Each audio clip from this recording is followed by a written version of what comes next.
Pemerintah Desa Nagrak, Kecamatan Cangkuang, Kabupaten Bandung, Jawa Barat kembali menyalurkan bantuan langsung tunai BLT Dana Desa tahap 1 tahun anggaran 2022 kepada warga terdampak pandemi COVID-19, mulai dari warga lansia, warga jompo, serta warga yang memiliki penyakit menahun.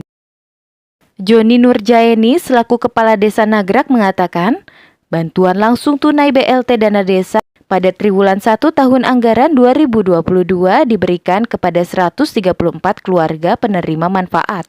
Menurutnya, setiap KPM mendapatkan uang tunai sebesar Rp900.000 selama 3 bulan, diberikan kepada warga yang belum pernah mendapatkan bantuan sosial.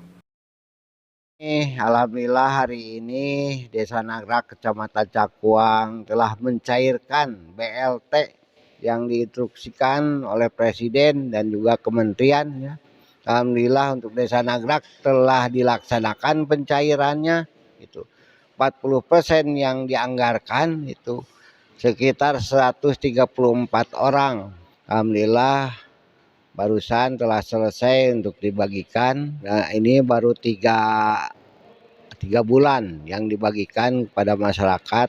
Kita nunggu triwulan kedua mungkin nanti di bulan Juni itu kira-kira, mudah-mudahan dapat disalurkan lagi setelah SPJ tahap 1 ini ya. Terima kasih kepada semua rekan yang ada hadir di sini buat media ya. Media Hadas. Dari Kabupaten Bandung, Asep Tedi, Hadas TV mewartakan.